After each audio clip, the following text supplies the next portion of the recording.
প্রথম যে বার্তাটি দিব যে এই ধরনের যে সকল ঘটনা ঘটার খবর আমরা দেখতে পাচ্ছি, যদি কোনোটা ঘটে থাকে এটার আমরা তীব্র নিন্দা জানাই। আমরা জনগণকে আহ্বান জানাই যে অবিলম্বে এই সকল ঘটনা প্রতিরোধে আপনারা এগিয়ে আসুন। দ্বিতীয়, আপনারা জানেন যে দেশে একটা পরিবর্তন হয়েছে।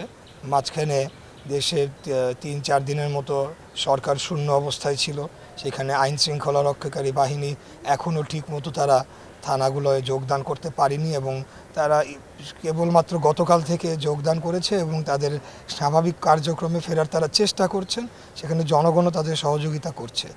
এই পর্যায়ে আমার বার্তা এটি থাকবে যে বাংলাদেশ সকলের দেশ। বাংলাদেশ কোনো এক ব্যক্তি, গোষ্ঠী অথবা কোনো একটি ধর্মের জাতিগোষ্ঠীর দেশ নয়। এই দেশের নাগরিক সকলেরই সমান অধিকার রয়েছে এবং সকলেই সমানভাবে আত্মমর্যাদা নিয়ে এখানে বসবাস করবে। সকলে যার যার ধর্ম তারা নিরাপদভাবে পালন করবে এবং এই বিষয়গুলো প্রতিষ্ঠা করার জন্যই কিন্তু এই বিপ্লবটি হয়েছে, এই গণ আন্দোলনটি হয়েছে। অতএব আমরা আমাদের বাংলাদেশ জাতীয়তাবাদী দল, আমাদের দলের নির্দেশে আমরা আজকে এখানে এসেছি রামকৃষ্ণ মিশনে। এই মিশনের সাথে আমার সম্পর্ক অত্যন্ত পুরনো। আমি এখানকারই বাসিন্দা, এই এলাকারই, এবং এই মিশন আমার প্রতিবেশী। আমি এখানে প্রতি বছরই এসে থাকি এবং ওনাদের সাথে সুখ দুঃখের সময় কথা আমরা বিনিময় করে থাকি।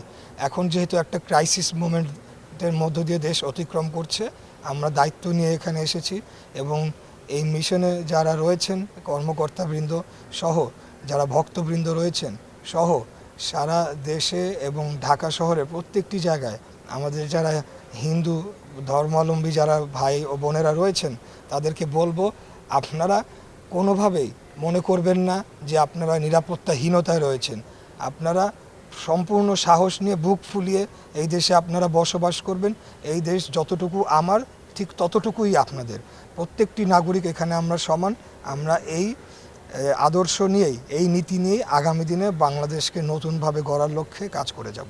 ব্যাপারে বলবো যে আপনারা জানেন যে একটা পরিবর্তন হওয়ার পর থেকে একটা আমাদের যারা আইন শৃঙ্খলা রক্ষাকারী বাহিনী তারা এখানে দায়িত্ব পালন করতে পারছিল না এবং তারা ঠিকমতো তাদের মানে এখানে থানাগুলোতে তারা বসতে পারছিল না। সেই পরিপ্রেক্ষিতে বাংলাদেশ জাতীয়তাবাদী দল যেহেতু বাংলাদেশের একটি বৃহত্তম গণতান্ত্রিক রাজনৈতিক দল, আমরা অতীতে বারবার আমরা রাষ্ট্র পরিচালনা করেছি, আমাদের একটা দায়িত্ব রয়েছে।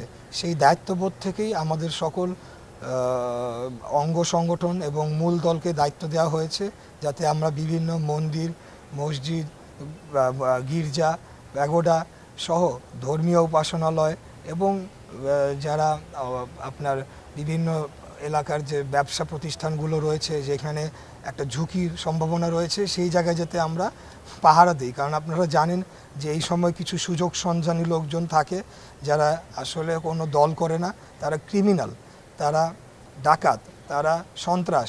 এদেরকে প্রতিরোধ করার জন্যে আমরা সংঘবদ্ধভাবে আমরা বিভিন্ন জায়গায় আমরা পাহারা বসিয়েছি এবং আমাদের এই কার্যক্রম চলমান থাকবে যতক্ষণ না পর্যন্ত পরিস্থিতি স্বাভাবিক